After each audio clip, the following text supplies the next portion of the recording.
Shall we start? हाँ, सभी वैष्णवों का आज के सत्संग सत्र में स्वागत है। मंगलाचरण से प्रारंभ करेंगे। नमो भगवते तस्मै कृष्णाय अद्भुत कर्मणे रूप नाम विभेदेन जगत क्रीडति यो यतः मदनं काम रूपेण स्त्री भावाद भावितो हरिः मोहयन् मूल रूपेण अवतीर्ण सेव्यः एव सः यत्कृपालवमाश्रित्य तरन्ति भवसागरम् पद्मावती मनोमोदं घनश्याम महं भजे।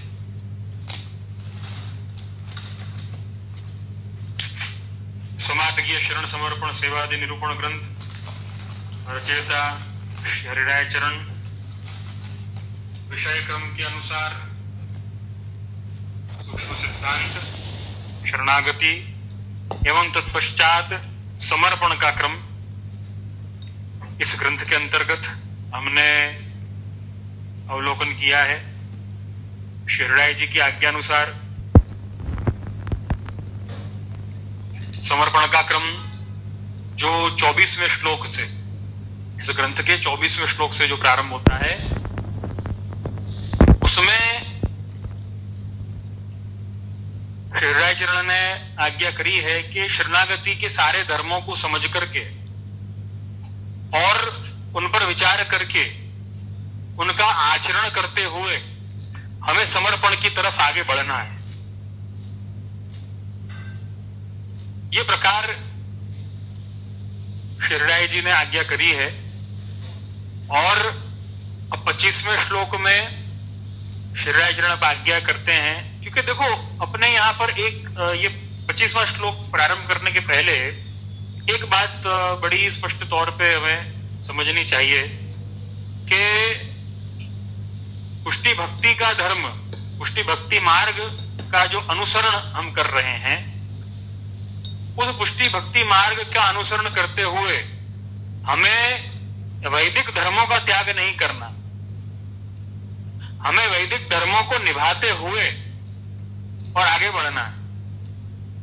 अब यदि वैदिक धर्मों को निभाएंगे तो बहुत सी बार हमें ऐसा लगता है कि कहीं पुष्टि भक्ति मार्ग के सिद्धांतों से कहीं ऊपर तो नहीं चले गए, कहीं आगे तो नहीं बढ़ गए, कहीं उल्लंघन तो नहीं हो गया।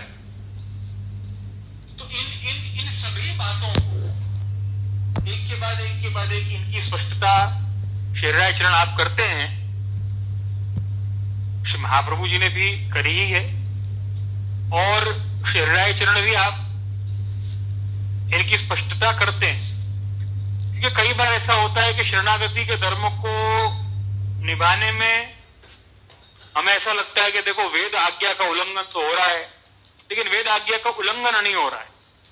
वेद आज्ञा का पालन करते हुए कैसे हमें अपने पुष्टि भक्ति पथ पर आगे बढ़ना है, ये आज्ञा हमें समझनी चाहिए।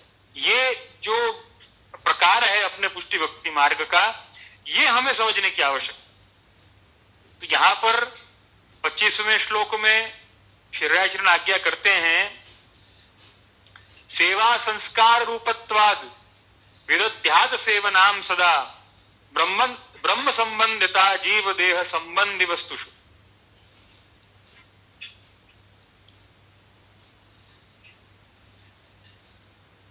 इस श्लोक में 24वें श्लोक में जैसे कि आज्ञा करी है शरण मार्ग के सारे धर्मों को समझते हुए और आगे बढ़ना है समर्पण के लिए। और उसी प्रकार से इस श्लोक में संस्कार की बात करी है कि ब्रह्म संबंध एक संस्कार है और इस संस्कार को लेकर के ब्रह्म संबंध होने के पश्चात हमें किस प्रकार से आगे बढ़ना है। तो कहा कि ब्रह्म संबंध के पश्चात सेवा वो हमारा मुख्य धर्म बन जाता है। सेवा नहीं करने से, जैसे कि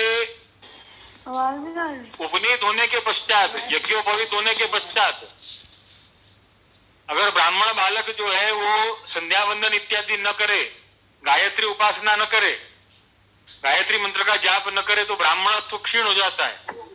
वैसे ही वैष्णव होने के पश्चात सेवा न करे तो वैष्णवत्व की हानि है। इसका प्रकार यहां पर 25वें श्लोक में श्रीराय चरण आप समझाते हैं। और तत्पश्चात 26वें श्लोक में श्रीराय चरण आज्ञा करते हैं, सर्वदोष विमुक्तत्वम स्वस्मिन्नपि विभावयेत सर्वथा सर्वदैवापि न चाद्याद समर्पितम। 27वां श्लोक, तद्भक्षणे भवेत् देवा ब्रह्म संबंधी वस्तुता सर्वत्र ब्रह्म संबंध भाव नानाश एव ही। हिंदी अनुवाद, श्री महाप्रभु जी सिद्धांत रहस्य ग्रंथ में आज्ञा करते हैं कि ब्रह्म संबंध करने से सर्वदोष दूर चले जाते हैं, सब लोगों के जीव और देह के सर्वदोष नष्ट होते हैं, पुनः नहीं लगते। इस आज्ञा के अनुसार अपने में भी ऐसी भावना करनी कि मैं सर्व दोषों से मुक्त हो गया हूं। जीव स्वयं स्वभाव से ही दुष्ट है, परंतु श्री गीता जी में जो कहा उसके अनुसार प्रभु दोष रहित और सम होने से, उनका संबंध होने के बाद जीव भी दोष रहित और सम हो जाता है। इसलिए ब्रह्म संबंध होने के बाद किसी भी समय प्रभु को बिना समर्पित किए कोई वस्तु अपने उपयोग में कदापि न लेनी। श्री महाप्रभु जी की आज्ञा सिद्धांत रहस्य ग्रंथ के अंतर्गत उसी का उदाहरण और उसी का अनुसरण श्रीराय जी श्लोक में कर रहे हैं कि ब्रह्म संबंध हमें क्यों लेना है। देखो, कई बार हमें ऐसा लगता है, मैं इस बात को कई बार अपने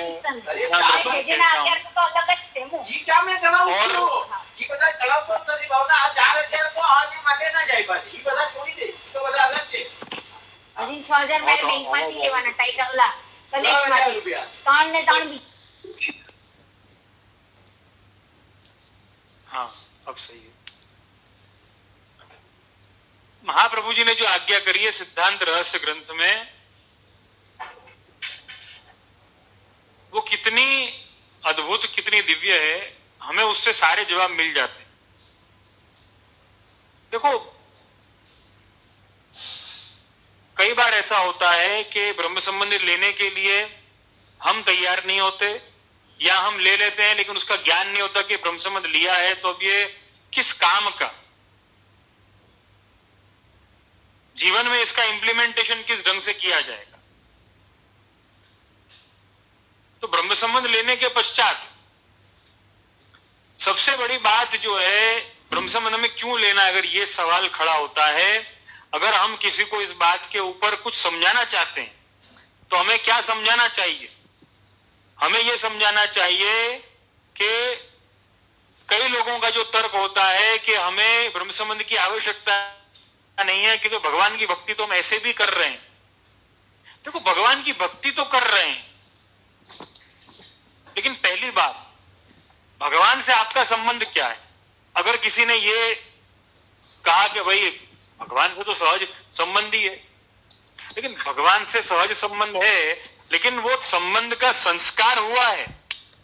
जैसे कि अगर कोई कहे कि भाई माता से तो अपना सहज संबंधी है, हम अपनी माता का ध्यान रखें या न रखें, उसके मातृत्व पे, उसके प्रेम में या हमारे संबंध में कोई फर्क थोड़ी पड़ने वाला है। अगर कोई ये तर्क देता है तो उसका क्या जवाब हो सकता है, विचार करो। उसका ये जवाब हो सकता है कि भले आपके संबंध में कोई फर्क नहीं पड़ता है, भौतिक रूप से आपका संबंध अपनी माता के साथ में है और रहेगा ही, लेकिन अगर एक संतान होने का धर्म भी निभाना है हमें, अगर उस संबंध को हमें ढंग से निभाना है, अगर अच्छी तरह निभाना है, तो सबसे बड़ी बात जो है वो खड़ी होती है। वो क्या होती है? सबसे बड़ी बात यह है कि हमें उस संबंध को निभाने के लिए अपने आप को समर्पित करना चाहिए। किसी भी संबंध को निभाने के लिए हमें अपने आप को समर्पित करना ही पड़ता है। तो ब्रह्म संबंध के पश्चात सबसे बड़ी बात क्या होती है? ब्रह्म संबंध के पश्चात सबसे बड़ी बात यह होती है कि अब हमारा संबंध जो है उसको एक संस्कार मिला है, उसको एक प्रकार मिला है।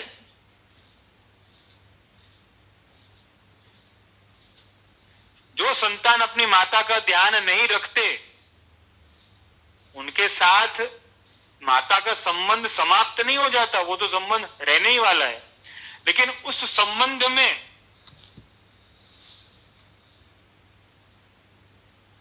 जो आनंद है,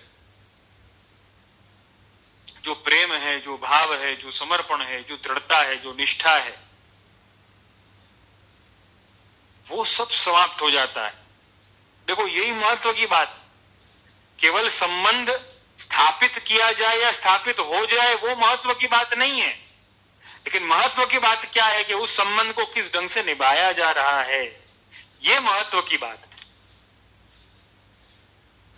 तो हमें अपने आप को यही पूछना है कि क्या हम उस संबंध को अच्छी तरह निभा पा रहे हैं।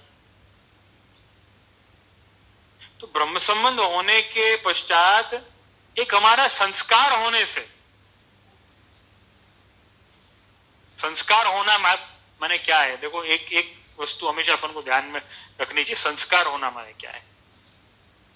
संस्कार होना माने, बहुत सरल शब्दों में कहूं, व्यवस्थित होना। संस्कार होना माने व्यवस्थित होना। अपन ऐसा कहते हैं ना कि देखो भाई संस्कार नहीं है, संस्कार, कोई किसी की वाणी बुरी हो, किसी के आचरण बुरे हो, किसी के विचार बुरे हो, तो अपन कहते हैं असंस्कारी है। इसमें संस्कार होना माने क्या है? देखो इस प्रकृति ने,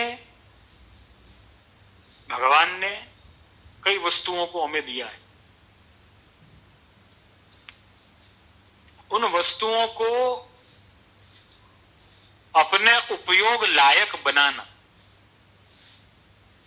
हम उन वस्तुओं से यूज्ड टू हों और वो वस्तु हमसे यूज्ड टू हों, दोनों एक दूसरे के अनुकूल हो जाएं, उसे कहते हैं संस्कार। जैसे कि इस प्रकृति ने, अब कहा जाए कि हमें, देखो पृथ्वी है, भूमि है, हमें भूमि दी है।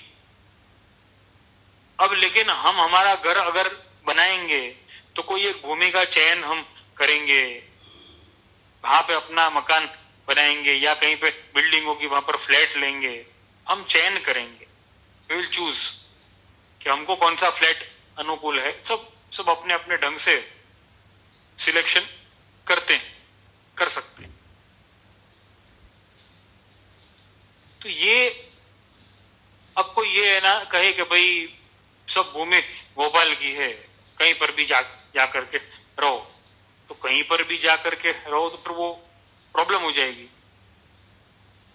जंगल में हम जाके रह सकते हैं, समुद्र के बीच में एक छोटा सा टापू है, उधर भी भूमि, उधर भी है। 1 किलोमीटर का एक टापू हो, उधर जाके हम रह सकते हैं, कुछ नहीं हो, कुछ भी नहीं है, भूमि है, सब भूमि भोपाल की, चारों तरफ से पानी से घिरा हुआ है, 1 किलोमीटर का एरिया है, बीच में खाली जंगल, उसमें जंगली जीव और केवल जंगल है, वहां जाके रह सकते हैं। अगर सब भूमि भोपाल की को सिद्धांत देना मानते हो, देखो भक्ति के लिए तो है ये सब भूमि भोपाल की, लेकिन अगर कोई इसी बात को धर्म अर्थ के संदर्भ में मान ले, अर्थ के संदर्भ में मान ले, तो गड़बड़ हो जाएगी। तो हमें संस्कार की आवश्यकता क्या है? देखो हमेशा हमारे यहां पर हिंदू सनातन धर्म में यह सिद्धांत जो है बड़ी दृढ़ता पूर्वक निभाया जाता था, हर एक वस्तु का संस्कार किया जाए। जैसे कि अपने आप पे विवाह भी एक संस्कार है, ऐसे ब्रह्म संबंध भी एक संस्कार। व्यवस्थित करना है, किसी के साथ में भी संबंध स्थापित अगर करना है तो व्यवस्थित करना है। देखो यज्ञोपवीत जनोई भी एक संस्कार है। कई लोग उस संस्कार को आजकल मजाक बना देते हैं कि भाई शादी के पहले जनोई ले लेनी चाहिए, तो भाई वो संस्कार का कोई अर्थ ही नहीं हुआ। ये तो ऐसा हो गया कि कोई ऐसा है ना कहे कि भाई देखो बुढ़ापे से पहले शादी कर लेनी चाहिए, तो भाई शादी करने के लिए बुढ़ापे की राह है ना देखनी, ऐसा उसका अर्थ है ना थोड़ी होता है। ऐसे अगर कोई ये कहे कि લગનની પહેલા જનોઈ લઈ લેવી જોઈએ, તો ભાઈ લગનની પહેલા જનોઈ લઈ લેવી જોઈએ તો લગનના 1 કલાક પહેલા જનોઈ લે અથવા 1 દિવસ પહેલા જનોઈ લે એવું ક્યાં કીધું છે?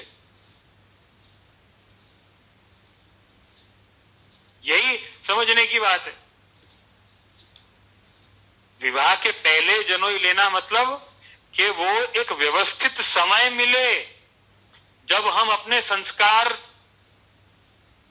अपने विचार, अपना धर्म, अपने शास्त्र, अपने वेद सबको समझ सकें, सबको पढ़ सकें, सबको जान सकें, सीख सकें। जितना जिससे यथाशक्ति हो उतना करे। हर कोई इतना विद्वान नहीं हो सकता, ये मैं भी ये बात मानता हूं, लेकिन जितना व्यवस्थित हो सकता हो उतना तो करे। लेकिन अब जनोई लेने का नाम आया तो बस ये ना कहा कि भाई લગન થવાના છે તો 1 દિવસ પહેલા જનોઈ તો લઈ લો। હવે લગન થવાના છે તો 1 દિવસ પહેલા એમ જનોઈ ન લેવાય કે લગન બપોરના છે ને સવારના જનોઈ થઈ ગઈ, ऐसा नहीं होता। हर संस्कार के पश्चात उस संस्कार रूपी धर्म के पथ पर चलने के लिए भी समय चाहिए। शास्त्र ने वो सारी व्यवस्थाएं की हैं, लेकिन हमने संस्कार का मजाक बना रखा। सब व्यवस्थित करना है हमें इस भूमि को। जैसे कि हम जंगल में रह नहीं सकते, हमें जंगल में रहना भी हो तो भी फार्म हाउस बना करके, आउट हाउस बना करके, कोई व्यवस्थित ऐसा प्रकार बना करके और वहां रहा जा सकता है। लेकिन अगर कोई ये है ना कहे कि तुम पेड़ की बखोल में ना रहो, ये पेड़ बहुत ही है ना विशाल है, बड़ा है, इसकी बखोल में तने में अंदर छेद है ना करके घुस जाओ अंदर, तो कैसे इंसान जो है वो घुस जाए?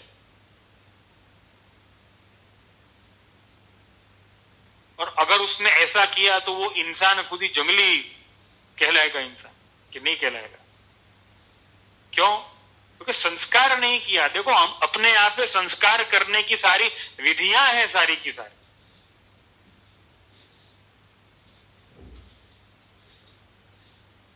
जनोई एक संस्कार है, मुंडन एक संस्कार है, नामकरण एक संस्कार है, क्योंकि व्यवस्थित हम सब चाहते हैं कि शास्त्र अनुसार सब व्यवस्थित हो। व्यवस्थित होगा तो अपन उस संस्कार, अपन उस धर्म से यूज टू होंगे। वो धर्म जो है वो अपने यूज टू होगा। शास्त्र जो है वो अपने अनुकूल होंगे, अपन शास्त्र के अनुकूल होंगे। वो संस्कार, विवाह संस्कार जैसे कि होता है, तो दंपति जो होते हैं, पति पत्नी जो होते हैं, उनके लिए दोनों एक दूसरे के अनुकूल होने से भी ज्यादा शास्त्र के अनुकूल होते हैं, धर्म के अनुकूल होते हैं। एक संग में अपने धर्म के अनुकूल कैसे हुआ जाए, वो विवाह संस्कार है। तो ऐसे ब्रह्म संबंध भी संस्कार है। जब हम भक्ति के अनुकूल होते हैं, भगवान के अनुकूल होते हैं, तो भक्ति और भगवान हमारे भी अनुकूल होते हैं। हमें ऐसा लगता है कि देखो हम ही हम अनुकूल हुए जा रहे हैं, भगवान की तरफ से तो कुछ आ ही नहीं रहा है, देखो क्या करें। लेकिन ऐसा नहीं होता है, भगवान की तरफ से जरूर आता है, हमें उसका अनुभव बहुत बाद में होता है। भगवान की कृपा निश्चित रूप से है। तो ब्रह्म संबंध के द्वारा हमारा संस्कार सिद्ध होता है, हम उसको व्यवस्थित करते हैं। जिस भक्ति का अपन नाम लेते हैं, जिन्होंने ब्रह्म संबंध नहीं लिया है, जो अवैष्णव हैं, वो कहते तो हम भगवान को मानते हैं, लेकिन अगर संस्कार नहीं है, अगर ब्रह्म संबंध नहीं है, तो इसका तात्पर्य यह है कि उनका संबंध अधूरा है। जंगल में जाके रहना शुरू कर दिया है, अब जब कोई जंगली जानवर आएगा तब क्या भाग के और पेड़ पे ना चढ़ जाओगे तुम? ये तो क्या है, व्यवस्थित संस्कार किया होगा भूमि का। एक एग्जाम्पल के तौर पे बताता हूं, भूमि का संस्कार ना किया है, व्यवस्थित सब कुछ, देवताओं का आवाहन किया है, वास्तु विधि करी है, वास्तु पूजन किया है, फिर बाउंड्री वॉल बांधी है, जमीन को दुरुस्त किया है, व्यवस्थित किया है, फिर घर बांधा है, व्यवस्थित बांधा है। तो वो संस्कार है उसका, एक प्रकार है। ऐसी भूमि में रहा जा सकता है, तो भूमि का भी संस्कार करना पड़ता है, ऐसे इंसान का भी संस्कार करना पड़ता है, ऐसे भक्तों का भी संस्कार करना पड़ता है।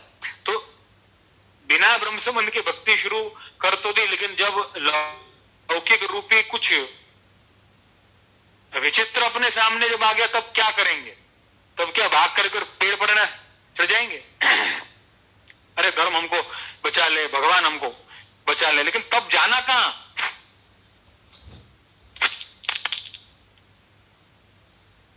इसलिए पहले ही संस्कार किया जाता है, इसलिए पहले ब्रह्म संबंध दिया जाता है। तो ब्रह्म संबंध से पहली बात संस्कार होता है। दूसरी बात, दोष दूर होते हैं।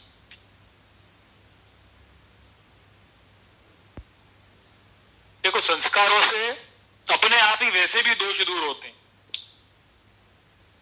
और जब ब्रह्म संबंध रूपी संस्कार होता है, जब हम समझ करके किसी धर्म पथ पर आगे बढ़ते हैं, तो वो संस्कार जो है, वो प्रकार जो है, वो हमारे लिए और ज्यादा सुंदर, और ज्यादा फलदायी बन जाता है।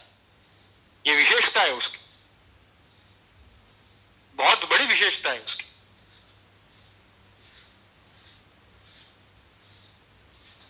ब्रह्म संबंध लेने से सारे दोष हमसे दूर रहते हैं। जैसे कि वो एक, देखो मैं लौकिक एक उदाहरण ना दूंगा।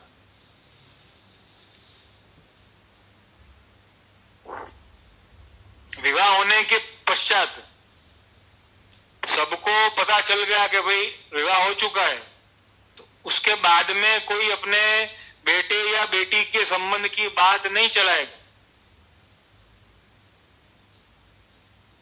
उसके बाद कोई ये ना कहेगा नहीं इसमें ये बुराई है, उसमें वो गलती है, इसमें ये दोष है। अरे भाई है तो है, अब उसका संस्कार हो चुका, विवाह संस्कार हो चुका। जो भी कुछ है, अब वो आपस में समझेंगे, उनके परिवार के लोग समझेंगे हमें क्या करना है। लेकिन उसके पहले बहुत टिक्का टिप्पणी होती रहती है।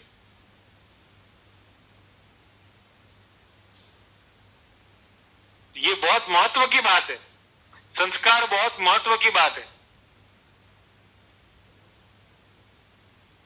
ब्रह्म संबंध से सर्व दोषों की निवृत्ति होती है, जैसा किसी महाप्रभु जी ने सिद्धांत रहस्य में आज्ञा करी, वैसे ही सर्व दोष निवृत्ति रही। दोषा पंच विधा स्मृता, 5 प्रकार के दोष, वो पूरा विषय जो है वो अलग है। लेकिन जब हम ये समझ लेते हैं, देखो वैष्णव महत्व की बात यही है, ब्रह्म संबंध लेकर के, ब्रह्म संबंध लेने के पश्चात हमें ये जानना है, हमें ये समझना है कि हमने ब्रह्म संबंध का पालन, ब्रह्म संबंध रूपी संस्कार का पालन हमने कितना किया है।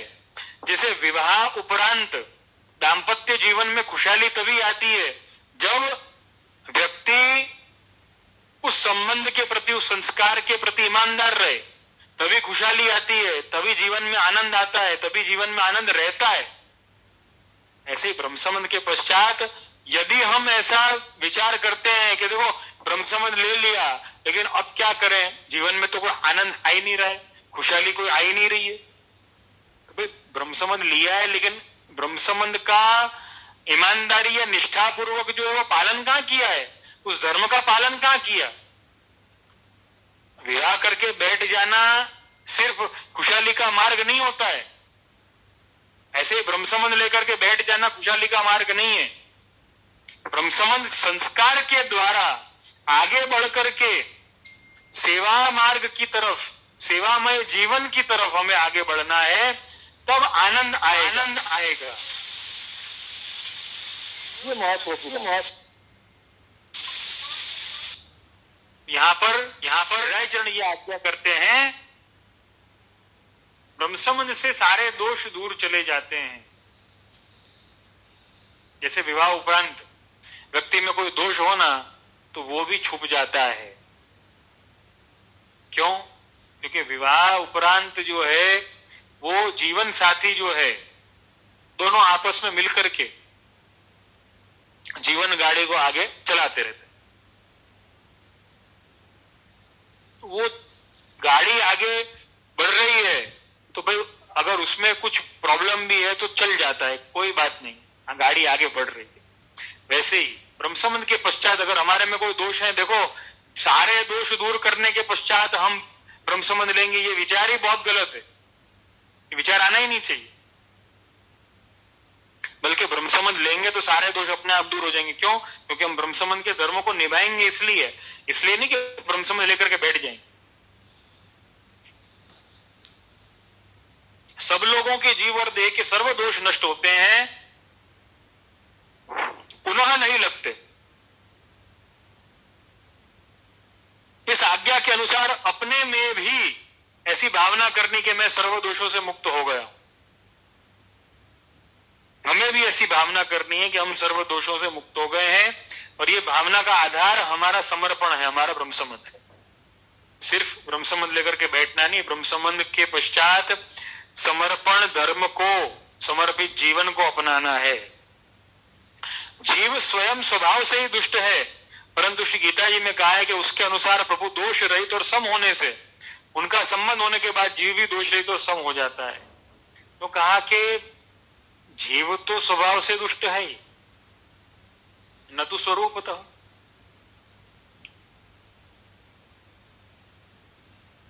स्वभाव से दुष्ट है, स्वरूप से दुष्ट नहीं। तो अगर वो अपने मूल स्वरूप में स्थित हो जाए, अपने मूल स्वरूप माने क्या? परमात्मा और जीवात्मा। जीवात्मा ये परमात्मा का अंश है, ये समझ करके परमात्मा में स्थित हो जाए, परमात्मा के प्रति आसक्त हो जाए, परमात्मा के प्रति समर्पित हो जाए, तो दोष नहीं लगेंगे। क्यों? क्योंकि परमात्मा तो निर्दोष हैं।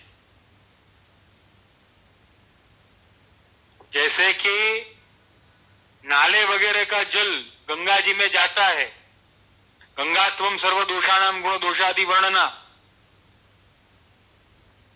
गंगा जी में मिल जाने से नाले का पानी भी गंगा जी के समान ही पूजा जाता है। फिर बाद में ऐसा कोई नहीं सोचता है कि देखो ये तो नाले का पानी यहां पर आ रहा है, गंगा जी में मिल रहा है तो क्या हुआ, अब गंगा जी की पूजा बंद कर दो, ऐसा नहीं है।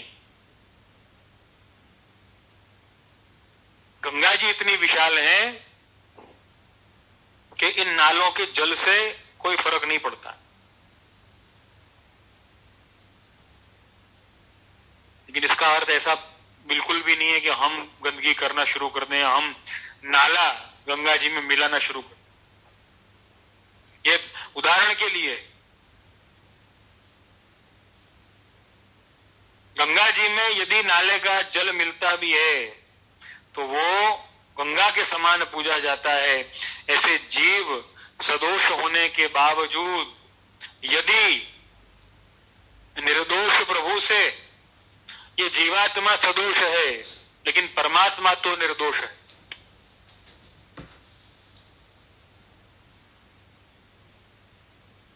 सदोष जीवात्मा निर्दोष परमात्मा से मिल जाए तो कृतार्थो हम कृतार्थो हम कृतार्थो हम न संशय, दोष अपने आप दूर हो जाएंगे। हम प्रभुमय हुए हैं कि नहीं, ये महत्व की बात है। तो उनका संबंध होने के बाद जीव भी दोष रहित और सम हो जाता है। इसलिए ब्रह्म संबंध होने के बाद किसी भी समय प्रभु को बिना समर्पित किए कोई वस्तु अपने उपयोग में कदापि न लें। देखो समर्पित जीवन का कितना बड़ा रहस्य यहां पर हृदय चरण हमें समझाते हैं। जब भी हमें लगता है कि नहीं हम ठाकुर जी को धर के लें, ठाकुर जी को समर्पित करके लें, तो उसके पीछे का तात्पर्य क्या है? देखो उसके पीछे का तात्पर्य यह है, हमें अगर ऐसा लगता है, हमने ऐसा विचार कर लिया है कि नहीं हमें समर्पित जीवन ही जीना है। कई लोगों को इसमें कठिनाई आती है, तकलीफ होती है। कई लोगों के पास में इसके लॉजिक रीजंस नहीं होते कि भाई ऐसा क्यों है। हर समर्पित जीवन जीने वाले को व्यक्ति या इस संसार में ऐसे ही देखा जाता है, जब अपना गुजराती में कहेवाय कि बहु वायडो थाय छे। लेकिन आप देखो, आप सबसे महत्व की बात यह है कि अगर वो किसी वस्तु को समर्पित नहीं करता है तो क्या है, उसने दोष को निमंत्रण दे दिया है।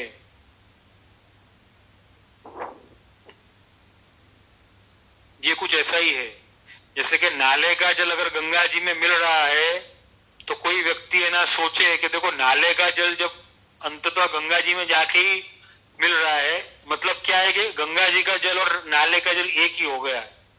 तो एक काम किया जाए, गंगा जी की आरती नहीं उतार करके नाले की आरती अगर अपन उतार दे तो चलेगा? बिल्कुल नहीं चलेगा। भले नाले का जल गंगा जी में जा करके मिल रहा है, आरती तो वहां पे गंगा की धारा की ही होगी, पूजा तो गंगा जी की ही होगी, नाले की थोड़ी होगी। क्यों? क्योंकि नाला जब तक नहीं मिला है तब तक तो सदोष ही है, निर्दोष तो वो मिलने के बाद बन रहा है। तो अगर हमें ऐसा लग रहा है कि हमने कोई वस्तु समर्पित नहीं करी है तो क्या हुआ, हम तो समर्पित है ही ना। अरे भाई तुम भले समर्पित हो, लेकिन असमर्पित की व्याख्या यही है कि हमें सर्व वस्तु तस्मादादौ सर्व कार्य सर्व वस्तु समर्पणम। अगर हमने कोई असमर्पित अपने उपभोग में लिया है, अपने उपयोग में लिया है, तो निश्चित ही वो आगे चल के हमारी बुद्धि बिगाड़ेगा। चाहे वो कोई विचार हो, चाहे वो कोई वाणी हो, चाहे वो कोई बर्तन हो, चाहे वो कोई वस्तु हो, इनमें से कुछ भी हो, तो हमारी बुद्धि बिगाड़े बिना नहीं रहेगा।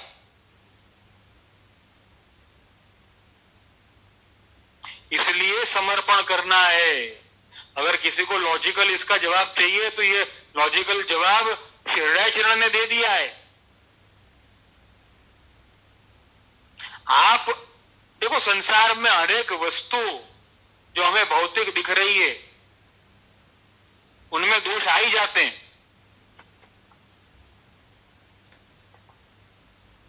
उन दोषों को दूर करने के लिए समर्पण करना बहुत जरूरी है। नाले को गंगा जल में मिलना बहुत जरूरी है, तभी उसका दोष दूर होने वाला है, नहीं तो वो नाला ही कहलाने वाला है। उसको तो गंगा जी में मिलना बहुत जरूरी है। ऐसे ही प्रभु को समर्पित करना बहुत जरूरी है। फिर ऐसा नहीं कि नाले के साथ में सिर्फ नाले का जल ही जाएगा, पर नाले की गंदगी भी जो है वो भी अंततः गंगा जी में पहुंचेगी, लेकिन उसकी शुद्धता तो गंगा जी से मिलने पर है। ऐसे जीव की शुद्धता जो है, जीव के साधनों की, जीव के विचारों की, जीव की वाणी की, जीव के विचारों की, सभी की शुद्धता प्रभु से मिलने पर है। तो अपने विचारों को प्रभु से कैसे मिलाएं, अपनी वाणी को प्रभु से कैसे मिलाएं, अपने कर्मों को प्रभु से कैसे मिलाएं, अपने कर्तव्य को प्रभु से कैसे मिलाएं, अपने कुटुंब को प्रभु से कैसे मिलाएं, अपने जीवन को प्रभु से कैसे मिलाएं। यही तो समर्पित जीवन है।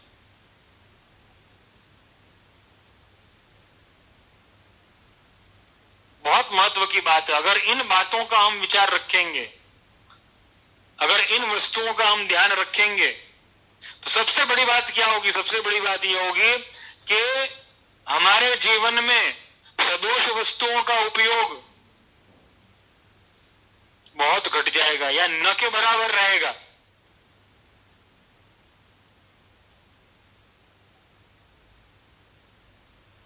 ये बहुत महत्व की बात है, इन वस्तुओं पर विचार करना। समर्पित जीवन में क्यों जीना है? बड़ा कठिन है, कठिन है, कठिन है, कठिन है।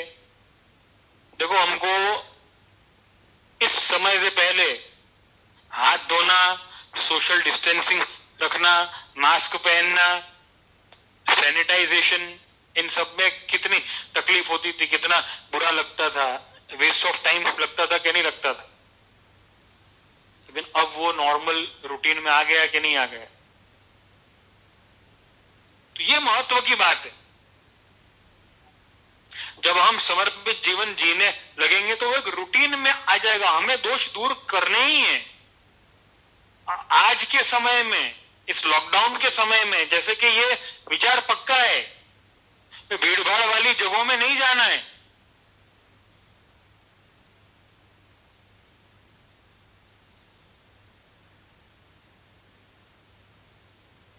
सैनिटाइजेशन का ध्यान रखना है, हाथ धोने का ध्यान रखना है, सोशल डिस्टेंसिंग का ध्यान रखना है, मास्क पहनना याद रखना है, ये सारी वस्तुओं का स्मरण रखना है। क्यों? दोष दूर करने, इन्फेक्शन का खतरा है। ऐसे यहां पर भी इन्फेक्शन का खतरा है। जो वस्तु प्रभु को समर्पित नहीं हुई है उसमें दोष आने वाले, ये निश्चित है। देखो उसकी असर किस पर कितनी होगी ये एक अलग कथा है, लेकिन ज्यादा कम रूप में भी अगर कोई असमर्पित वस्तु का उपभोग हमने किया है उसका दोष हमें लगने वाला है, चाहे वो कोई भी, चाहे मैं क्यों ना हूं, चाहे आप क्यों ना हो, कोई भी हो। इंद्र को भी दोष लगा। दशम स्कंद में गोवर्धन लीला के अंतर्गत सुबोधनी जी के ऊपर श्री गुसाई जी ने आज्ञा करी है कि देखो इंद्र को अभिमान कैसे हो गया। इंद्र तो प्रभु का भक्त है, प्रभु का सखा है। इंद्र से युज्यस्य सखा, प्रभु का सखा है, लेकिन वो भगवान के सामने खड़ा हो गया। तो क्यों? तो गुसाई जी वहां पर आज्ञा करते हैं, यह सह निषिद्ध भाग भोक्ता, निषिद्ध भाग का भोक्ता बन गया वो। असमर्पित लेने लगा। ब्रजभक्त जो प्रभु के जीव हैं,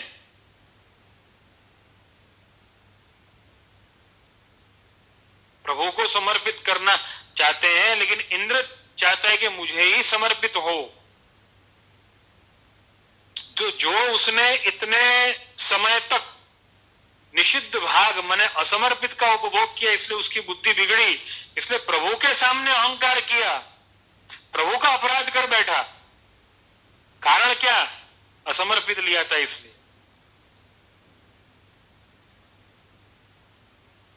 असमर्पित से हम इसीलिए दूर रहते हैं। देखो कभी भी वैष्णव एक बात ध्यान में रखना, जब भी असमर्पित की बात आती है ना, पुष्टि भक्ति मार्गीय वैष्णवों में सबसे बुरी आदत यह कि असमर्पित की बात आती है सिर्फ खाने के ऊपर ध्यान जाता है। और ऐसी बात सुनने के टाइम पर जो समर्पित जीवन जी रहा है, समर्पण का आग्रह रख रहा है, समर्पित लेने का आग्रह रख रहा है, वो अपने बगल में बैठा अपने परिवारजन जो असमर्पित ले रहा है उसको कोने मार के बताता है, જોયું સાંભળ્યું? તો જોયું સાંભળ્યું એ કહેવાની પહેલા એક વસ્તુ ધ્યાનમાં રાખવા જેવી છે। खाने की बात नहीं हो रही है, विचार की बात भी हो रही है। खाने की भी बात हो रही, लेकिन विचार की भी बात हो रही है, वाणी की भी बात हो रही है, वर्तन की भी बात हो रही है, जीवन की भी बात हो रही है, सब वस्तु की बात हो रही है।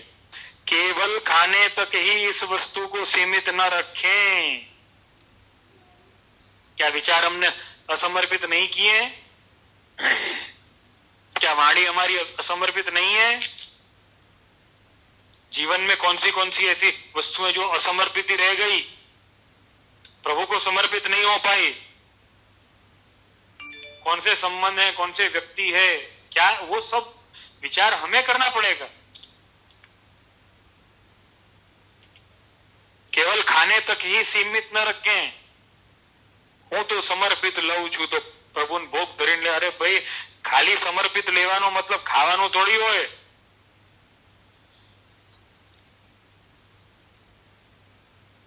समर्पित जीवन। आगे हृदय चरण आप आज्ञा करते हैं, हिंदी अनुवाद जो श्लोक का है 27वें श्लोक का, तदंतर्गत सेवक का धर्म यह है कि अपने स्वामी की आज्ञा से अपने स्वामी के उपयोग में आ जाने के पश्चात जो कुछ मिल जाए वही उपयोग में लेना चाहिए। उसी प्रकार प्रभु को समर्पित करने के बाद प्रसादी अन्न लेना, असमर्पित पदार्थ का यदि भक्षण किया जाए तो ब्रह्म संबंध की भावना का नाश होता है। प्रभु को जो वस्तु समर्पित न की गई हो वह वस्तु बिना ब्रह्म संबंध की मानी जाती है। अपने को ब्रह्म संबंध हुआ है और स्वयं बिना ब्रह्म संबंध की वस्तु को उपयोग में लें तो ब्रह्म संबंध की जो भावना है कि मैं दोष रहित हुआ हूं, उस भावना का नाश हो जाएगा। मतलब वह जीव दोष युक्त हो जाए।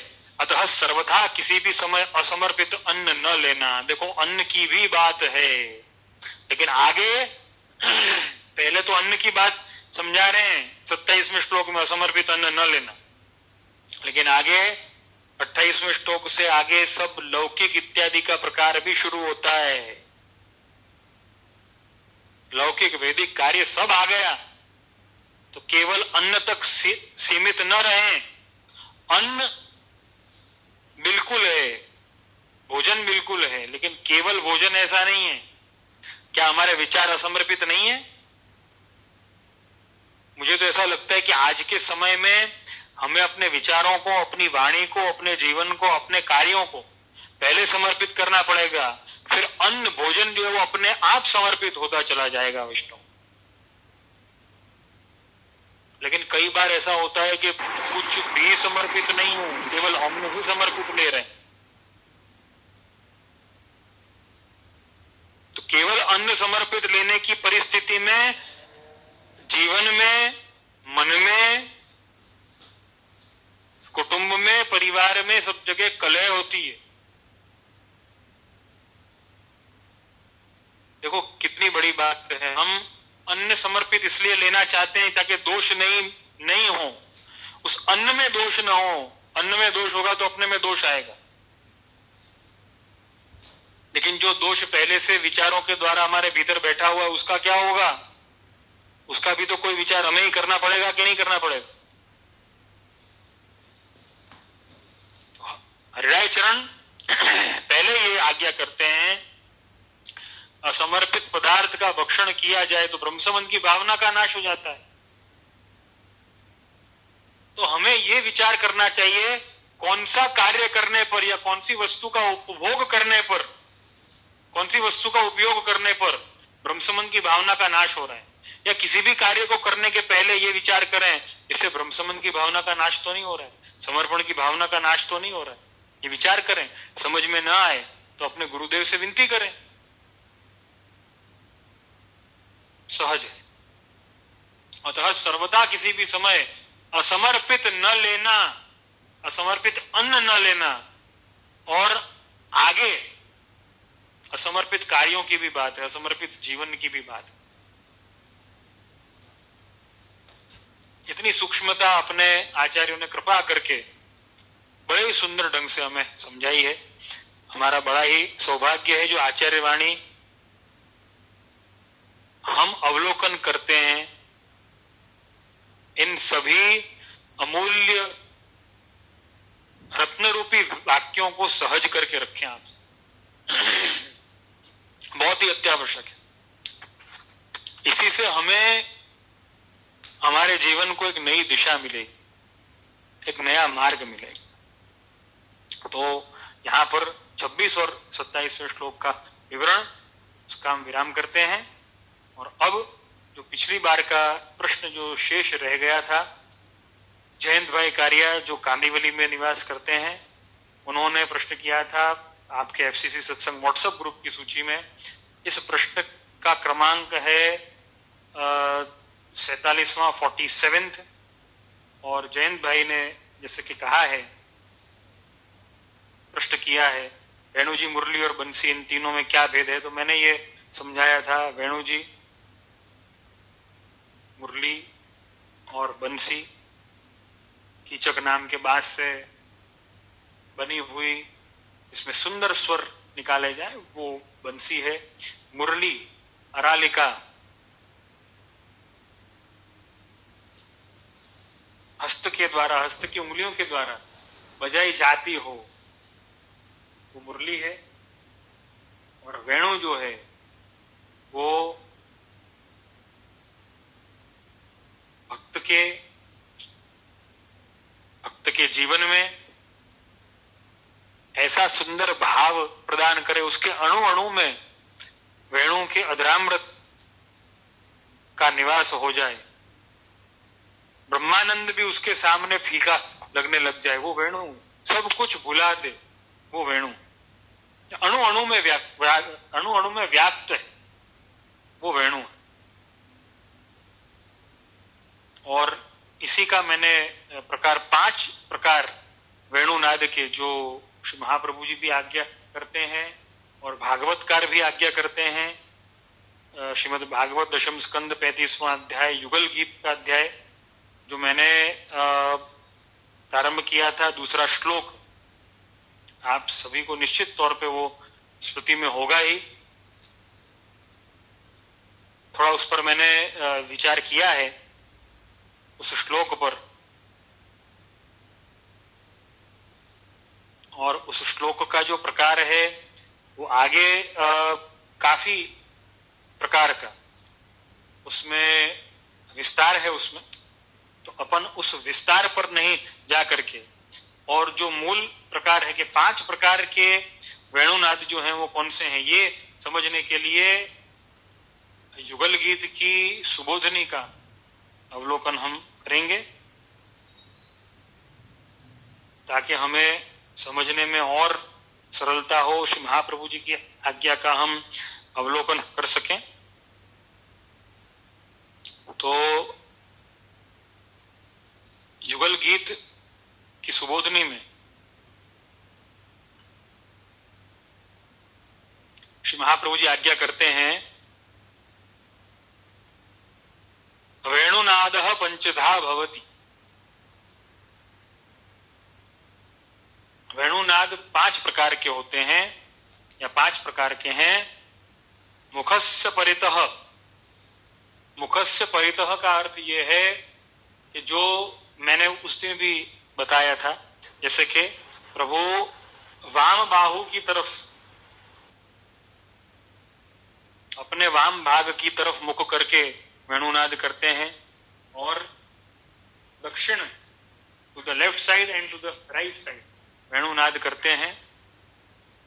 तो ये 2 हो गए प्रकार। मुखस्य परितः समतया, सीधा देख करके भी वेणुनाद करते हैं। ऊपर देख करके भी वेणुनाद करते हैं। अधः, नीचे देख करके भी वेणुनाद करते हैं। धारणेन, ये वेणु धारण करके 5 प्रकारों से, लेफ्ट की तरफ, राइट की तरफ, ऊपर, नीचे और सामने देख करके वेणुनाद आप करते। इसके प्रकार क्या हैं? तो वहां पर श्री महाप्रभु जी आज्ञा करते हैं, तत्र स्त्रीणाम कामोद बोधक वाम पराव्रतः, कि जब वाम बाहु की तरफ आप वेणुनाद करते हैं तो कहा है स्त्रीणाम कामोद बोधक। और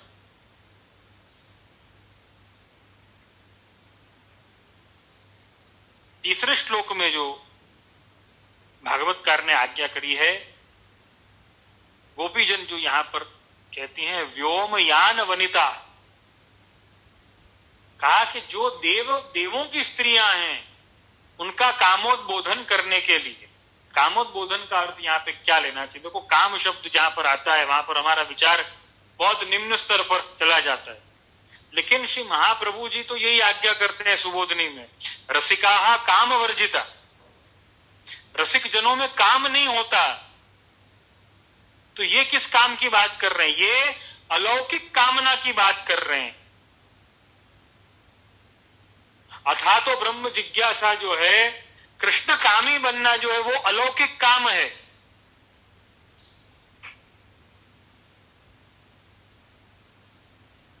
तो जो देवों की स्त्रियां जो हैं उनमें तो कोई लौकिक काम रहा हुआ है, कोई लौकिक कामनाएं रही हुई हैं, लेकिन प्रभु का ये वेणुनाद जब वे सुनती हैं तब वो लौकिक काम को छोड़ करके उनकी कामना अलौकिक बन जाती है।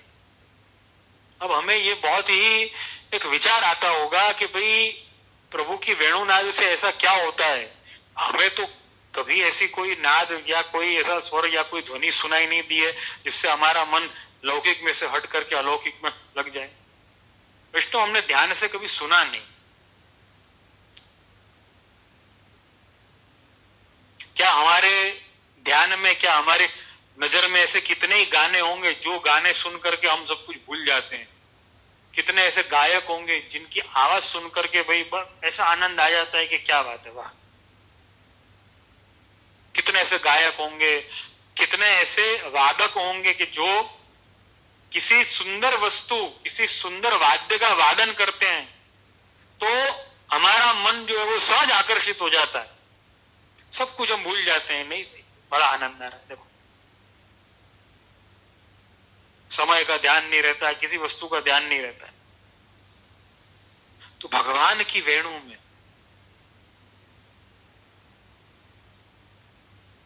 ऐसा सुख है, ऐसा आनंद है कि जब भगवान वाम बाहु की तरफ मुख करके और वेणुनाद करते हैं तो स्त्रियों का कामोद्बोधन, लौकिक काम छूट जाता है और अलौकिक प्रभु के प्रति समर्पित होने की भावना, प्रभु का ही बन जाने की भावना वही रहती है, दूसरा कुछ शेष नहीं रहता है।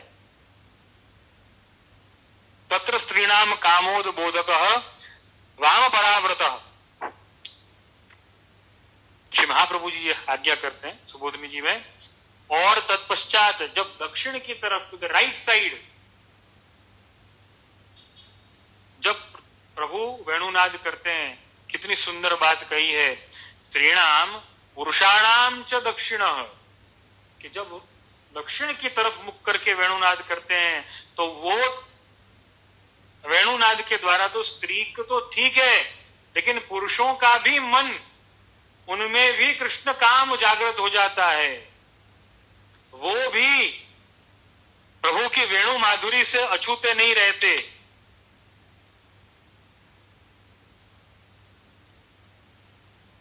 विष्णु ध्वनि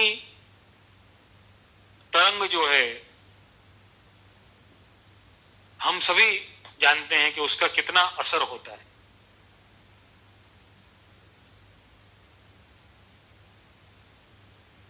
आपको शायद ध्यान हो कि नहीं हो, अभी मुझे उस वैज्ञानिक का नाम ध्यान नहीं आ रहा। मुझे लगता है कि कोई ना कोई श्रोता बता ही देगा, ढूंढ लेगा। शायद टेस्ला था, वो टेस्ला नाम का एक वैज्ञानिक था। उसने ध्वनि तरंगों के द्वारा कई रोगों का इलाज ढूंढा था। कोई 70-80 साल पहले रहा होगा। अभी मुझे ठीक से उसका नाम ध्यान नहीं आ रहा है। शायद आप में से कोई श्रोता जरूर उसको जानता होगा या सर्च कर सकते हैं। तो ध्वनि तरंगों के द्वारा हर बड़े से बड़े रोगों का इलाज उसने ढूंढ लिया था, लेकिन अब उसको प्रोत्साहन नहीं मिला होगा या आगे, या वो गुमनाम ही वो उसकी खोज हो गई। कईयों को उसने ठीक भी किया, लेकिन फिर उसकी खोज ही गुमनाम हो गई। तो कोई एक इंसान अगर ध्वनि तरंगों के द्वारा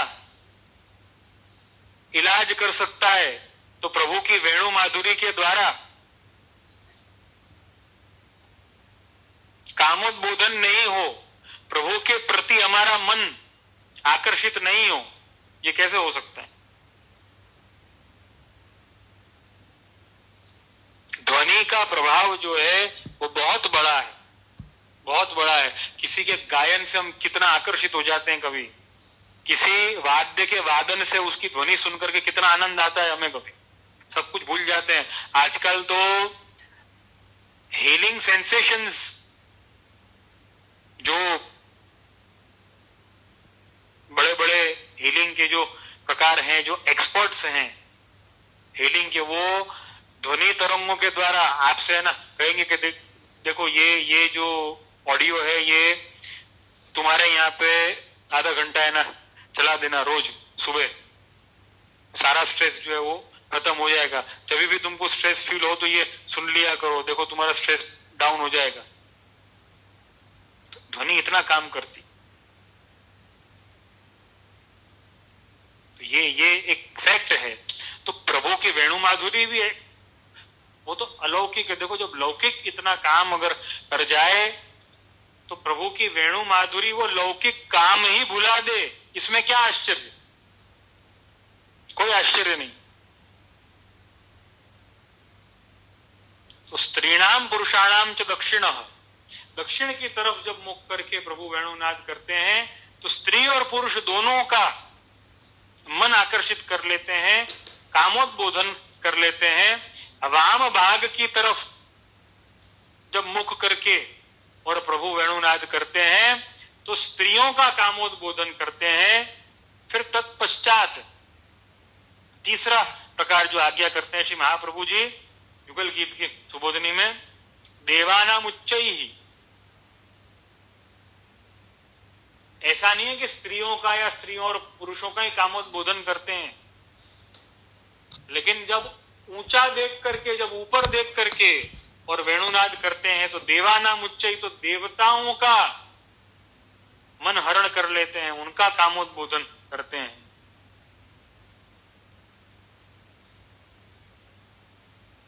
अधस्तिरश्चाम,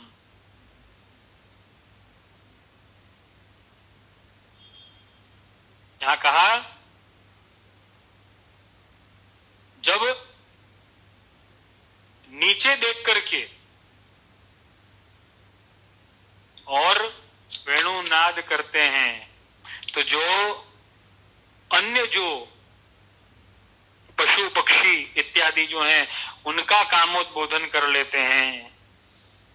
और समतया सर्वेषाम अचेतनानाम च, और कहा जब सीधे देख करके और वेणुनाद करते हैं तो सर्वेषाम अचेतनानाम, के चेतन अचेतन जो भी कुछ हो सभी प्रभु की तरफ आकर्षित हो जाते हैं, कोई बाकी रहता ही नहीं है। मतलब प्रभु की वेणु माधुरी से अचेतन वस्तुएं भी अछूती नहीं है, जो जड़ हैं वो भी अछूते नहीं है।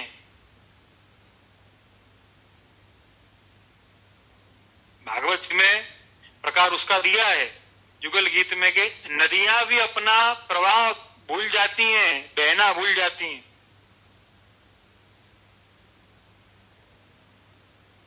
तो यहां पर यही आज्ञा श्री महाप्रभु जी करते हैं, समतया सर्वेषाम अचेतनानाम च, अचेतन वस्तुएं भी जो हैं वो भी प्रभु की तरफ आकर्षित हो जाती हैं, प्रभु की बन जाती हैं।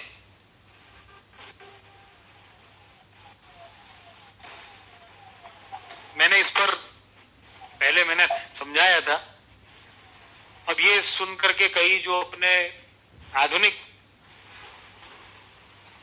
विचारधारा के जो आज का समय है, आज का युग है, आज के जनरेशन, उनको ऐसा होता है कि ये तो सब केवल बातें। तो अगर ये सिर्फ अगर बातें हैं केवल, तो हमें एक बात का विचार अवश्य करना चाहिए कि अगर ये बातें हैं तो किसी भी गाने को या किसी भी वाद्य के वादन को सुनकर के आनंद नहीं आना चाहिए। हम किसी वस्तु को भूल जाएं, ऐसा नहीं होना चाहिए। किसी हीलिंग सेंसेशन के द्वारा, किसी कोई ध्वनि तरंग के द्वारा हम अपना स्ट्रेस भुला दें, ऐसा नहीं होना चाहिए। यदि ऐसा होता है, आपने सुना निश्चित तौर पे होगा, लेकिन अगर आपने एक्सपीरियंस किया है तो आप इस बात को समझ सकते हैं कि प्रभु की वेणु माधुरी का क्या सुख होगा। देखो, सबका एक अपना अपना एक, लौकिक भाषा में कहूं, सबका एक अपना अपना एक स्टाइल होता है। प्रभु के पास में वेणु, जैसे कि योद्धाओं के पास में अपना पराक्रम दिखाने के लिए उनके पास में हाथ में कटार, तलवार, भाला वगैरह जो भी कुछ होता हो। आजकल जैसे कि सामान्य व्यक्तियों के पास में, हम सब सामान्य ही हैं, सामान्य व्यक्तियों के पास में भी अगर बैंक बैलेंस हो, अगर अपने वॉलेट में 5-7 क्रेडिट कार्ड, डेबिट कार्ड पड़े हुए हों, तो कैसा प्रभाव पड़ता है, कैसा सेंस ऑफ स्टाइल एक चेंज हो जाता है। अपने आप वाणी में, अपने आप वर्तन में, विचारों में कॉन्फिडेंस आ जाता है, एक आत्मविश्वास आ जाता है, नहीं आ जाता है। तो प्रभु का जो सेंस ऑफ स्टाइल जो है, मैं लौकिक प्रकार से इस बात को समझा रहा हूं। प्रभु के लिए शब्द बहुत छोटा है, सेंस ऑफ स्टाइल, लेकिन केवल हमारी समझ के लिए मैं ये बात बता रहा हूं आप सबको कि प्रभु की वेणु माधुरी जो है, प्रभु का जो सेंस ऑफ स्टाइल जो है, वो वेणु के द्वारा संपादित होता है। वेणु के द्वारा सभी का मन आप हर लेते हैं। तो ये वेणुनाद के प्रकार हैं। और जैसा कि आप सभी जानते हैं, समय हो गया है। आज के सत्संग सत्र को यहां पर विराम देंगे। कल महारस पूर्ण प्रगट्यो वाणी राधाष्टमी का दिन है। मेरा ऐसा विश्वास है आप सभी अपने स्वगृह में श्री स्वामी जी का उत्सव बहुत ही आनंद से अपने प्रभु के साथ में मनाएं। मेरा ऐसा विश्वास और ऐसी शुभकामना आप सबको प्रेषित करता हूं, शुभाशीष आप सबको प्रेषित करता हूं। कल के महोत्सव के अंतर्गत सभी स्वामी जी के उत्सव का आनंद अपने स्वगृह में अपने प्रभु के साथ में लें। और इसी के साथ में आज के सत्संग सत्र को यहाँ पर विराम देंगे। आप प्रभु के फीडबैक, सुझाव, शिकायत और प्रश्न हमेशा स्वागत योग्य हैं और मेरे मनोबल को बढ़ाने वाले हैं। आश्रय के पद का गान करेंगे और विराम करेंगे। दृढ़ चरणन केरो भरोसो, दृढ़ चरणन केरो, श्री वल्लभ नख चंद्र छटा बिन, सब जग माज अंधेरो भरोसो, दृढ़ चरणन केरो, साधन और नहीं आकली में, जासु होय निवेरो, सूर कहाँ कहे द्विविध आंधरो, बिना मोल को चेरो भरोसो, दृढ़ चरणन केरो, दृढ़ चरणन केरो भरोसो, दृढ़ चरणन केरो। बोल श्री मदन मोहन लाल प्यारे की जय। श्याम सुंदर श्री यमुने महारानी की जय। श्री गिरिराज धरण की जय। श्री वल्लभाधीश की जय। श्री गुसाई जी परम दयाल की जय। श्री घनश्याम जी परम दयाल की जय। अपने अपने गुरुदेव की जय।